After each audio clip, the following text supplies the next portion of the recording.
जमात चहारुम मजमून माहौल का मुताला 2 सबक नंबर 3 मराठा सरदार भोसले का बहादुर और काबिल ख़ानदान। आइए इस सबक की तफसील जानते हैं, बुलंदख्वानी करते हैं। बेचैनी और इंतशार का ज़माना। एक तरफ संतों ने लोगों के दिलों में भक्ति का जज्बा पैदा किया तो दूसरी तरफ बहादुर मराठा सरदारों ने महाराष्ट्र में हिम्मत और बहादुरी की रवायत कायम की। रिवायत की जमा है।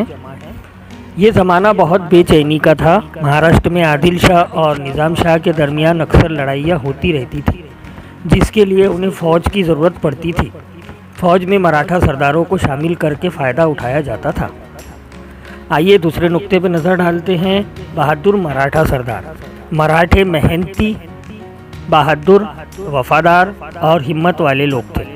दिलेरी के साथ लड़ना फ़ख्र की बात समझते थे। हाथ में भाला लिए, कमर से तलवार लटकाए, घोड़े पे सवार दिलेर मराठा नौजवान फ़ौज में भर्ती होता था। हर मराठा सरदार हमेशा अपनी फ़ौज रखता था और जब ऐसा कोई सरदार सुल्तान के पास जाता तो उसे आसानी के साथ फ़ौज में नौकरी मिल जाती थी। बादशाह उस मराठा सरदार को आला फौजी ओहदे देते और कभी कभी जागीर भी अता करते थे। जिस सरदार को जागीर मिल जाती वो अपने आप को उस जागीर का राजा समझता था। बीजापुर और अहमदनगर के सुल्तानों के पास ऐसे कई बड़े बड़े मराठा सरदार मौजूद थे। इनमें सिंदखेड़ के जाधव, पलटन के निम्बलकर, मधोल के घोरपड़े, जावली के मोरे, एलोरा के भोसले शामिल थे। सिंदखेड़ के यादव और देवगिरी के यादव का एक ही खानदानी सिलसिला है। शिवाजी महाराज की मां जीजाबाई सिंदखेड़ के लखोजी यादव की बेटी थी। बहादुरी की रिवायात। ये तमाम सरदार बहुत बहादुर और दिलेर थे, लेकिन इनमें अनबन रहती थी। ये सरदार मुत्तहिद होकर कोई काम ना करते थे। मुत्तहिद होना यानी एक साथ होना, एक साथ मिलकर रहना। इसलिए इनकी बहादुरी से दूसरे फ़ायदा उठाते थे। इसके बावजूद इन सरदारों ने महाराष्ट्र में हज़ारों नौजवानों में बहादुरी का जज्बा बेदार करके दिलेरी और हिम्मत की रवायात को ज़िंदा रखा। महाराष्ट्र के बहादुर ख़ानदानों में एलोरा के भोसले ख़ानदान ने बड़ी शोहरत पाई। गृष्णेश्वर मंदिर तकरीबन 400 साल पहले की बात है। एलोरा के गारों के करीब वाक़ गृष्णेश्वर के खूबसूरत मंदिर की इमारत बोसीदा हो गई थी। इसकी दीवारों में जा बजा शकाफ पड़ गए थे। शकाफ यानी सुराख।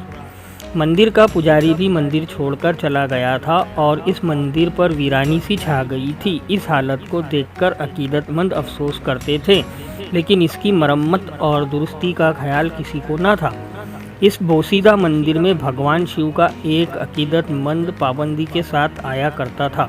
बोसीदा यानी जो मतलब कमज़ोर हो जाती है, वो फूल चढ़ाता और मुरादें मांगता था। एक रोज़ वो अपने साथ मज़दूरों को ले आया और मंदिर की पूरी इमारत की मरम्मत करवा दी।